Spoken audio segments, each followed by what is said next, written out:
Welcome back, investors. I am Chad McMahon with 𝐬𝐻𝐫𝐞 and the equity team and SedonaInvesting.com. And as always, I'm a short-term rental investment and luxury investment specialized real estate agent here in the beautiful Sedona area. Today, I'm very happy to say we have 𝐟𝐨𝐫𝐿 from 𝐬𝐻𝐫𝐿 Capital out of the Phoenix area. Welcome, Zach. Thank you very much, Chad. It's a pleasure.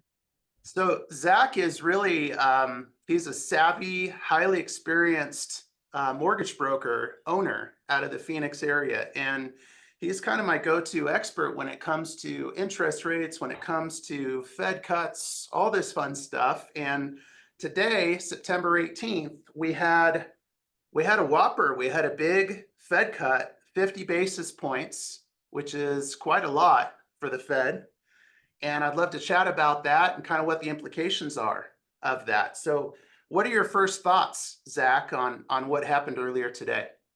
Yeah, it's a great question. And anytime the Fed's coming up, it's the hot topic across the economy, across mortgage world, stocks. Everyone wants to know what it means and the implications for their field. What's really interesting about the way rates work is the Federal Reserve controls short-term rates. And whenever there's a Fed cut, there's a few things immediately impacted, like auto loan rates go down, credit card rates go down. In the mortgage world, your home equity line of credit follows the Fed. So when they cut 50 basis points, everyone out there who has a home equity line of credit, sometimes it takes like a month, but their HELOC will drop by 50 basis points. And that's great. So there's a lot of people that'll benefit immediately. But what's very interesting about the way the first mortgage world works is this rate cut is pretty much baked into the rate sheets weeks ago, maybe even more.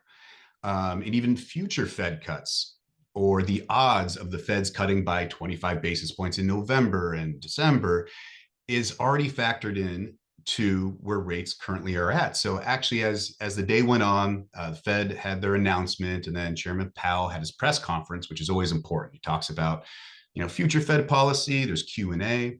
But after that, actually, mortgage rates got just a tiny, tiny bit worse after.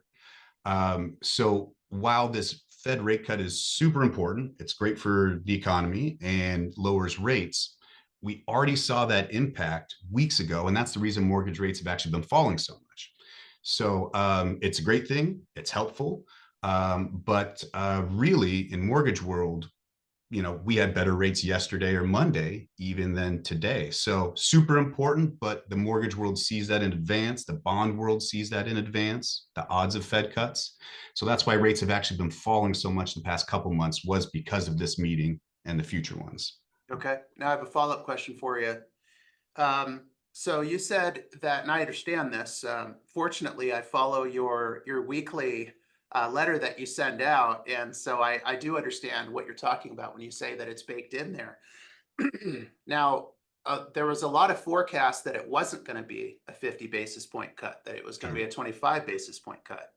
And that's more typical for Fed cuts. So would you say it was baked in as 25 or as 50 basis? So there's a Fed futures chart where all the super smart analytical people out there are saying we think the odds are 50 basis points, 25 basis points, and they even go out and make their predictions a year and a half out. The further out, obviously, it's less reliable. It changes all the time. But it was over 50% for 50 basis points. It wasn't decided. It wasn't 100% known. It was leaning that way. And I watched a couple analysts go back and forth on, well, if it's 25 versus 50, it has this versus that outcome. And they just went back and forth on the pros and cons. And in all honesty, I don't think it was going to make a difference either way. That sounds weird. But there's really in-depth, like 30-minute arguments on why a smaller rate cut would actually be better for rates and the bigger one could be worse. And a lot of it goes into if the Fed made a bigger action today with 50 basis points, they are trying to improve the economy. They're trying to speed things up a little bit to kind of ensure that soft landing where we don't hit a recession. And by taking action a little quicker, avoiding a recession or having better odds of avoiding a recession, it could actually hurt mortgage rates a tiny bit. So there's all this deep analytical stuff that people can get into. But at the end of the day, not a big rate movement because again, all that was kind of planned. And frankly, the November quarter basis cut is what everyone thinks, December that as well. So it's going to be really interesting to see what mortgage rates do from here, knowing they're planning on some Fed cuts. So, as always, and I say this all the time, and no one knows. Predictions are so hard, and when you make predictions, you're usually wrong. But it's really going to be about the upcoming data. It's always about the next data report, the next inflation report, the next employment or unemployment reports. Those are always the big indicators and will give us some insight as to which way we're leaning.